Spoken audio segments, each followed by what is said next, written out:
Welcome everybody. It's 1 o'clock, so I'm going to get started. Sheena's going to start filming or videoing.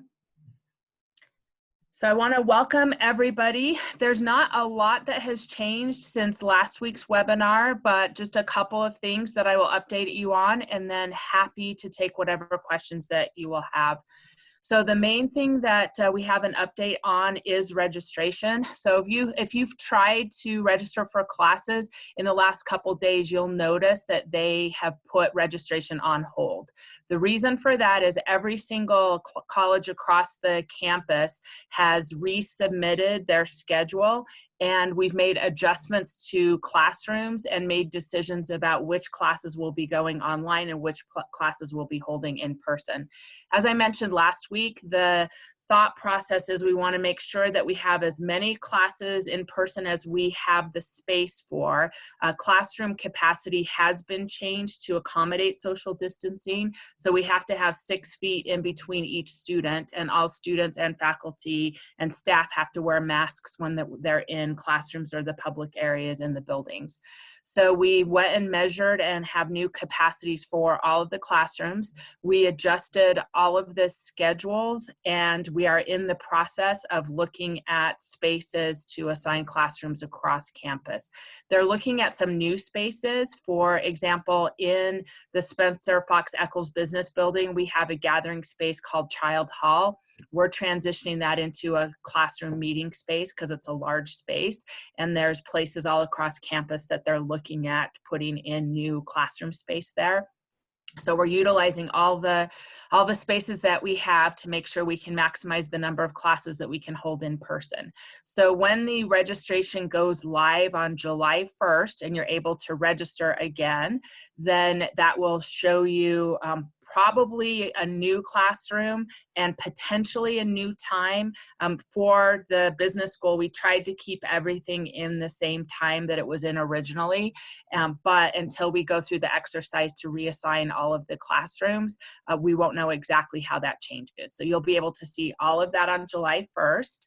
Some classes will need to have alternate attendance days, so that means that the classroom may hold 35 people and there might be 50 in the class. And so half of the people will be assigned, if it's a Monday, Wednesday class, half of the people will be assigned to Monday, the other half will come on Wednesday.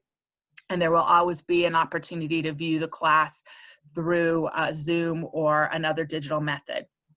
We also will most likely have assigned seating so that we can track if somebody has tests positive for COVID-19. We'll know who is within a distance of them that we need to identify and have them quarantine for a time period. And so we're going to be managing those pieces as well. And more information will come on that as we get closer to classes starting. So some classes will need alternate attendance days. Some will be a hybrid of in-person and online, and some will be completely online. And all of that will be identified in the registration when it's available on July 1st. And then I just wanted to put up the website for all of campus. So returntocampus.utah.edu. That has a lot of detail, a lot more specifics about masks, about, if you work on campus, what that means, and the dates that we talked about last week of classes starting, and when we'll be finishing up, when we'll be going online at the end of the semester. All of that's also on this website. We also are prepared in the event that the state or campus goes from yellow to orange or red. We'll be prepared to offer the classes digitally if that needs to happen. We very much prefer offering as much in person as we can, but we are committed to keeping everybody safe. So that was the big update that we had this week. I will stop sharing and then look at the Q&A to see if anybody has any questions. So if you have already registered, what you will need to do is check the schedule on July 1st to see if anything's changed with the classes that you've registered for.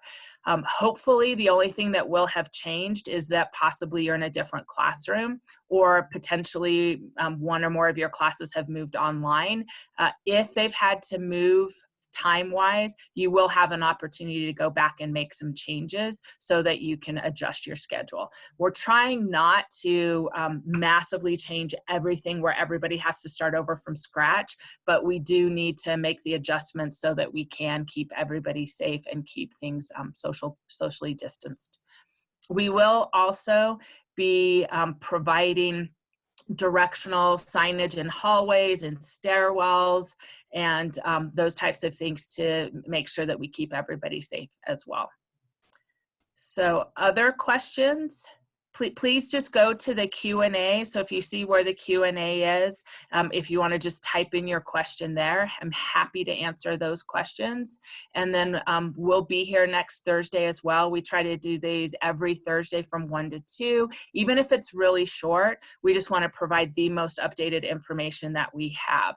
And so there are meetings happening. There's lots of discussions around clubs and what are going to happen, what's going to happen with clubs, what we can do in person, what we can do virtually. And so I reached out to several different clubs because this question came up last week. And I know they are planning multiple scenarios for their schedule in the fall.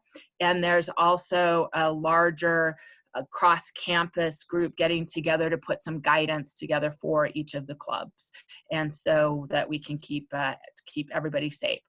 I did want to remind you of a new deadline that we talked about last week. So that is, if you signed up for housing and you got information on housing, you do have till June 15th to be able to cancel your housing if you've made a different plan. So that's coming up right now. Is today's June 11th, right? So that's coming up. And so you won't be penalized if you make that, I think it's Monday. So if you let them know by Monday midnight, you won't be penalized if you are making an adjustment to housing. Okay, other questions? I'm also looking in chat. Kathy, do you want to take a minute and let us know if there's any updates that you've seen from a housing perspective? So everybody, this is Kathy Hajeb, and she does a lot of great work for us. Not only does she teach in our B Corps, but she also manages all of the Lassonde housing. So do you have any updates for us on housing, Kathy? Hi, everybody. So I got to tell you, I'm just excited to get you to come back. You know, as Andrea and Sheena were talking about how beautiful the campus is right now, I'm missing the summer camps and all the fun stuff that normally is going on campus. I bet all of the nature, the birds and everything are enjoying a little bit of reprieve. But we're just moving forward, making sure we've got new plans for, you know, are we going to need to kind of social distance a little bit in some of our common spaces at Lassonde Studios? What we're seeing right now is most students are not canceling their housing reservations. We're going to be able to accommodate everyone in singles, doubles, pods. Our loft spaces are going to drop to 2 people in a loft. General housing is keeping everybody in their singles and doubles, and it's just their triple spaces that they're accommodating. Right now, we anticipate there'll be a space for everyone who wants to live on campus to come. I've been in some conversations with our dining services folks, and you know, it's funny how something like this kind of nudges some technology forward. There's going to be some really cool new ways that you can order and get your meals all set, ready for pickup, so there won't be as much time waiting in lines. I'm encouraged about that. I just think, you know, it's going to be a new normal, but it's going to be a fun new normal. I'm really quite encouraged by everybody's taking this really, really serious and wanting to make sure everybody's going to be safe and healthy. Excellent. Thank you so much, Kathy. I'm checking questions again. It's okay if you don't have any right now, because this is not your only opportunity to ask us questions. You can also go to eccles.link/fall2020, and we have an FAQ area where we answer all the questions that we get. As we get new answers, we post them there. There's also a chat function there if you want to ask a question within the chat, or if you have a suggestion of a topic that you want us to cover on the next webinar, you can add that to chat as well, and then we can add new guests to answer questions that you have. So I am not seeing any other questions, and I definitely don't want to hold you if there aren't questions. I'm checking the chat to make sure that there's nothing there. So what you can do as well is, as I mentioned, the return to campus. You can continue to check that website, and then we are regularly sending out emails. And so there's emails that will come out that give you more specifics, for example, on how to be thinking about your masks, how many masks you think that you might need, what types of masks work, those types of things. I know that for those students who will be living on campus, there will be space in the event that you get sick. There will be a place for us to put you so that you won't infect your roommate or people around you. Kathy, do you want to talk about that for a second? Yeah, these are processes that have been in place for years, and our housing and residential community partners have done a really great job of, we have the normal flu season through the winter. And so if students get sick, if, they have some kind of virus that's really contagious to others, there are opportunities on campus to have an isolation space.